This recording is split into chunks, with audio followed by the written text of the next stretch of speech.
Shalom adik-adik. Bagaimana kabar kalian hari ini?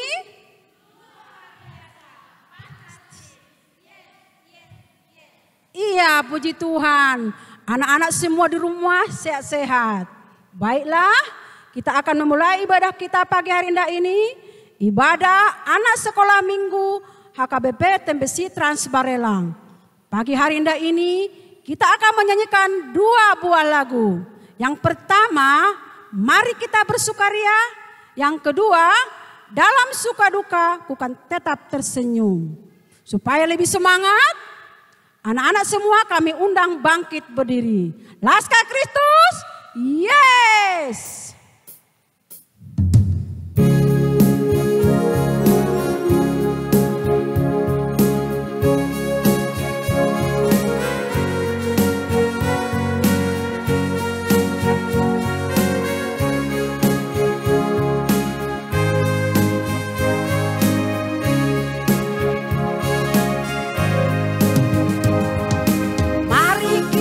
Bersukaria karena ini hari bahagia, kita berkumpul jadi satu. Puji Tuhan semesta itu, haleluya. Tepuk tangan, wajah berseri,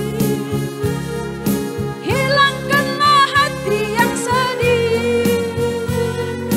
Bukankah Yesus berkata damai yang Dia berikan kita? Mari kita bersukaria.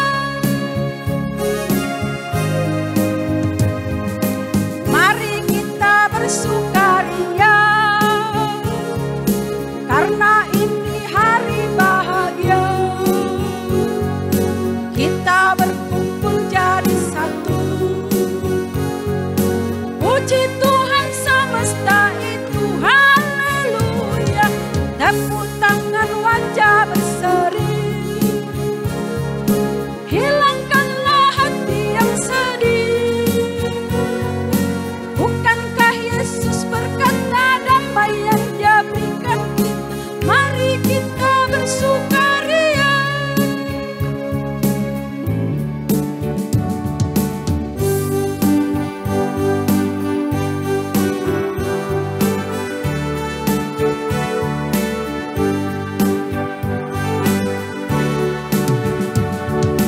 Dalam suka duka bukan tetap tersenyum, diolok dihina bukan tetap tersenyum.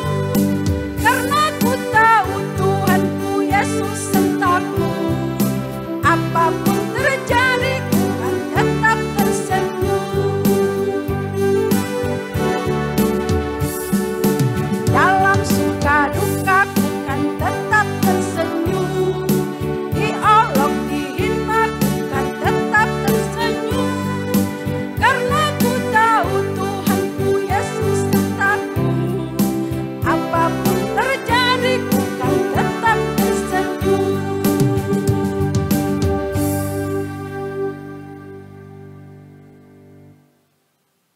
Baiklah anak-anak semua, sebelum kita memulai ibadah kita satukan hati kita berdoa. Bapa di surga, terima kasih kami ucapkan kepadamu Tuhan di pagi hari yang indah ini, atas penyertaan-Mu dalam kehidupan kami, anak-anak sekolah minggumu. Bapa di surga, kami akan memulai ibadah kami. Hadirlah Engkau Tuhan di tengah-tengah persekutuan kami, mulai awal, pertengahan hingga akhir. Inilah doa kami di hadapan-Mu Tuhan, dalam nama Yesus kami berdoa. Amin. Baiklah, sebelum kita mendengarkan firman Tuhan, kita akan menyanyikan lagu dari Kidung Jemaat nomor 18, ayat 1 dan ayat 2.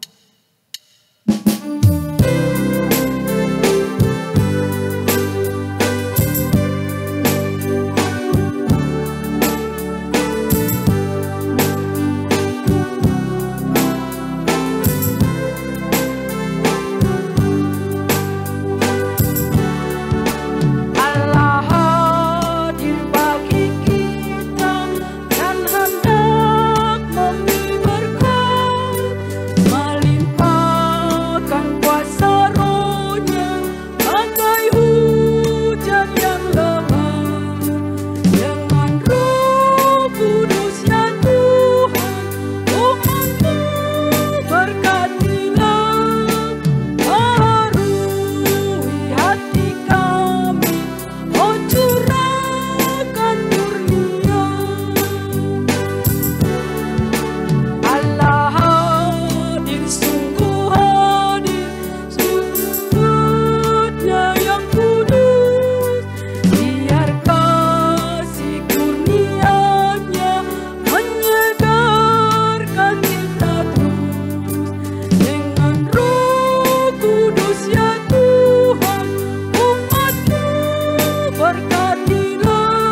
Kita berdoa, kasih karunia dan damai sejahtera dari Allah Bapa kita dan dari Tuhan Yesus Kristus menyertai kita.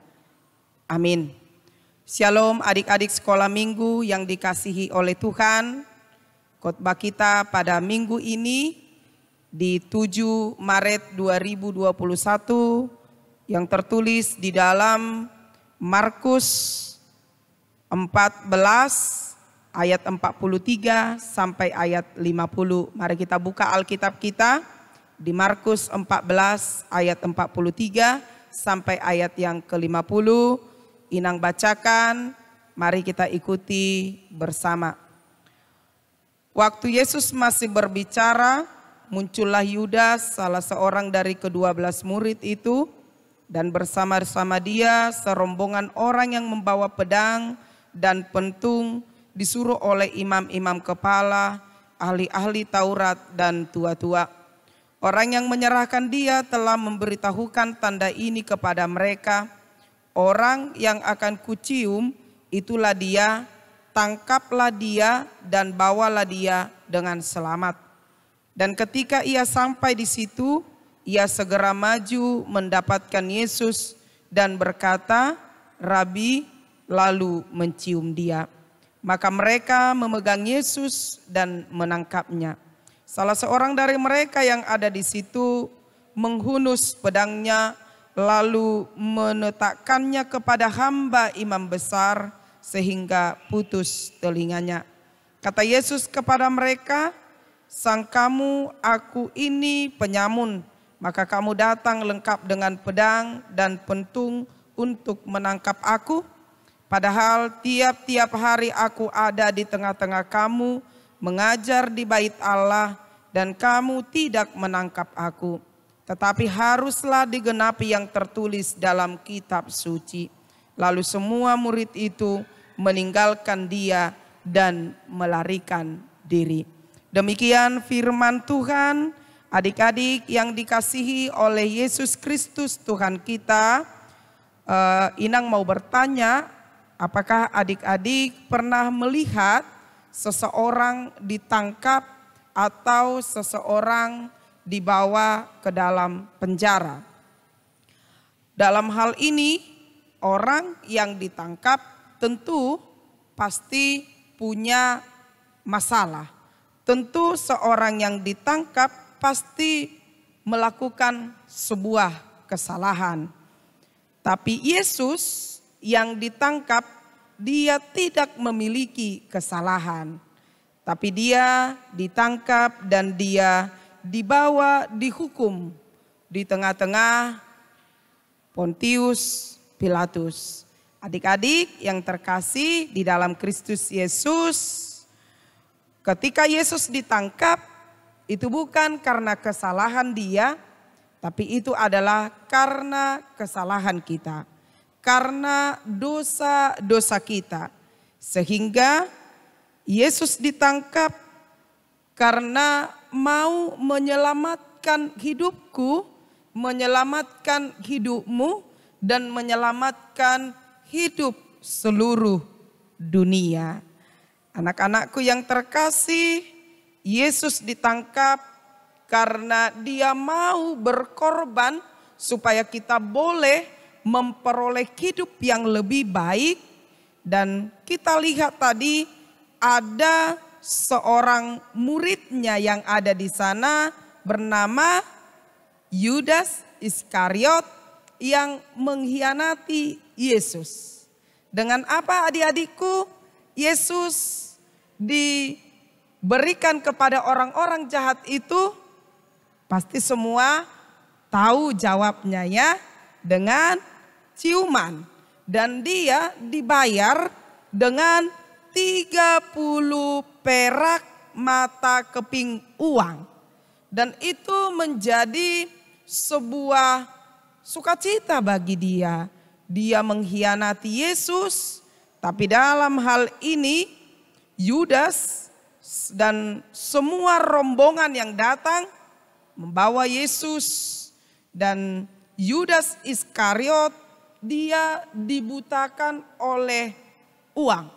Dia dibutakan oleh cinta akan uang. Berapa tadi Tuhan Yesus dijual? Dengan berapa keping mata uang? 30 perak. Dengan 30 perak Yudas telah menerima upahnya dan ia sungguh bersukacita. Sehingga ia menghalalkan segala cara untuk mendapatkan uang tersebut. Dan ia tega mengkhianati Yesus yang selama ini bersama-sama dengannya. Bahkan dia sendiri memanggil Yesus dengan sebutan apa? Rabi, artinya guru. Adik-adikku yang dikasihi oleh Yesus Kristus, melalui peristiwa penangkapan Yesus ini, kita diajak untuk merenungkan firman Tuhan dan memperbaiki diri kita ke arah yang lebih baik. Yang pertama, jauhilah karakter seorang Judas Iskariot. Apa karakter dari Judas Iskariot? Karakternya adalah dia berkhianat. Dia mengkhianati orang yang mengasihi dia. Jangan pernah mengkhianati orang yang telah mengasihi kita. Ada ungkapan, air susu dibalas dengan air tuba.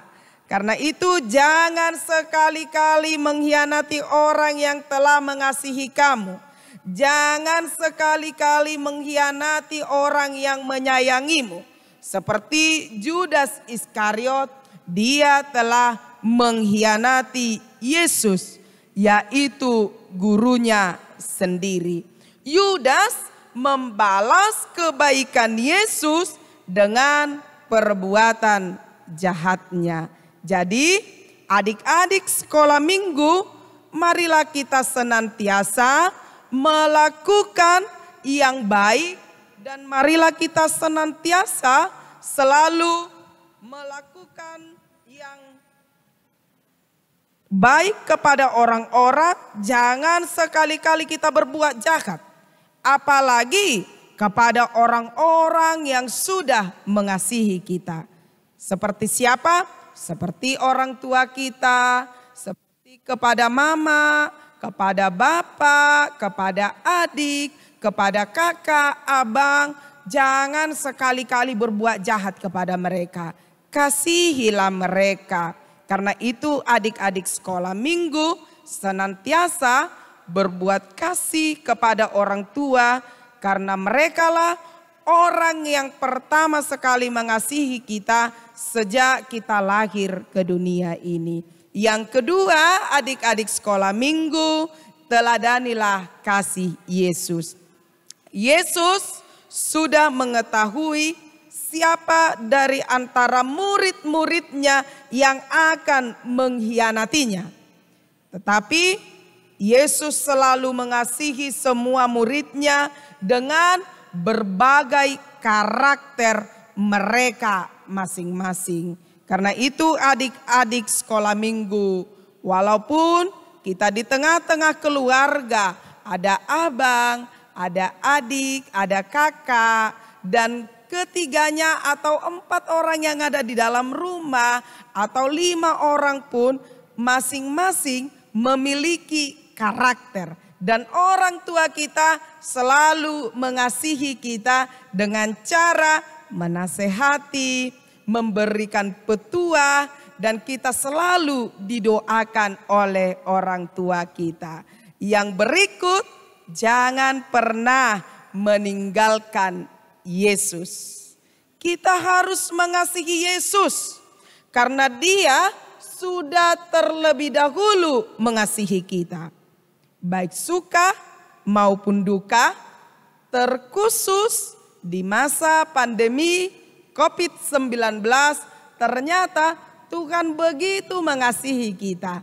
Dia menjagai kita, Dia menjauhkan kita dari penyakit, Dia menjauhkan kita dari virus corona sehingga sampai saat ini kita boleh di dalam sukacita. Kita boleh beribadah sekolah minggu walaupun secara virtual dan kita belum bisa tatap muka. Karena itu mari kita selalu berdoa kepada Tuhan kita, Tuhan Yesus Kristus, supaya corona boleh cepat berlalu dari dunia ini dan kita boleh kembali untuk bersekolah minggu di gereja yang kita cintai. Ketika Yesus ditangkap, semua muridnya meninggalkan dia. Kita lihat tadi di ayat berapa? Di ayat yang ke-50. Semua murid Yesus meninggalkan dia. Mereka melarikan diri. Seperti Simon Petrus yang dia berkata dia mengasihi Yesus. Tapi kenyataannya dia meninggalkan Yesus ketika dia ditangkap oleh orang jahat itu. Kita lihat juga Yakobus dan Yohanes, mereka juga meninggalkan Yesus. Karena itu adik-adik sekolah minggu, apapun yang terjadi di dalam hidupmu, suka dan duka, tetaplah bersama Yesus. Kamu jangan meninggalkan Yesus karena Yesus sudah terlebih dahulu mengasihi kita. Oleh karena itu, marilah kita mengasihi Tuhan Yesus yang sudah duluan mengasihi kita. Dan dia adalah Yesus yang luar biasa, yang menjagai kita, yang memberikan kita perlindungan, yang memberikan kita kesehatan. Bahkan dia selalu memberikan sukacita di tengah-tengah hidup kita. Karena itu teladanilah Yesus di dalam hidupmu. Biarlah Yesus yang selalu memilikimu dan Tuhan Yesus selalu ada di tengah-tengah hidupmu. Amin. Kita berdoa. Terima kasih Tuhan buat firman-Mu yang boleh kami dengarkan. Dan terima kasih buat ibadah kami di dalam hari ini. Biarlah Tuhan ibadah kami boleh bermanfaat di tengah-tengah hidup kami bagi orang-orang yang mendengarkan. Dan kami sungguh bersyukur kan kami boleh beribadah dengan Tuhan walaupun secara virtual. Dan ini sudah boleh mengobati kerinduan kami yang selama ini Tuhan kami tidak bisa beribadah dikarenakan pandemi COVID-19. Dan kerinduan kami ke depannya Tuhan, kami boleh bertatap muka, beribadah bersama-sama dengan saudara kami di gereja ini, gereja yang kami cintai. Biarlah Tuhan, virus corona boleh berlalu dari dunia ini dan sukacita kami boleh disempurnakan oleh Tuhan. Dan saat ini juga Tuhan, kami serahkan hidup dan kehidupan kami, biarlah berkenan di hadapan Tuhan. Di dalam nama Yesus Kristus kami sudah berdoa. Amin. Baiklah adik-adik, kita persiapkan persembahan kita. Kita bernyanyi dari Kidung Jemaat nomor 407 ayat 1 dan 2.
Yang setia, kawan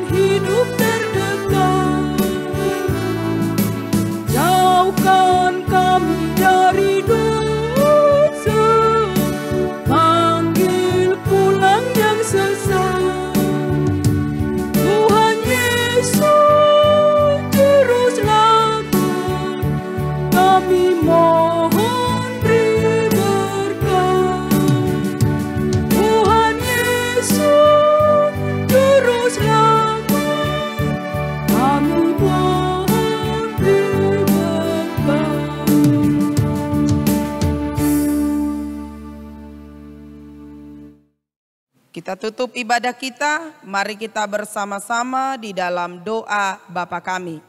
Bapa kami yang di sorga, dikuduskanlah namamu, datanglah kerajaanmu, jadilah kehendakmu di bumi seperti di sorga. Berikanlah kami pada hari ini, dan ampunilah kami akan kesalahan kami, seperti kami juga mengampuni orang yang bersalah kepada kami.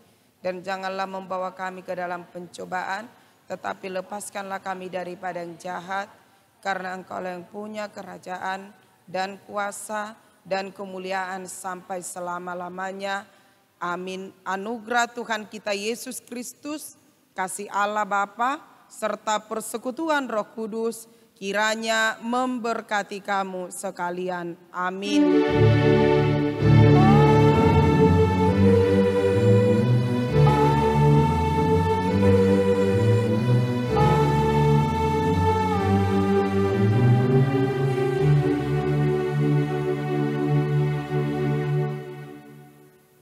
Selamat hari Minggu, Tuhan Yesus memberkati. Salam sehat, sukacita.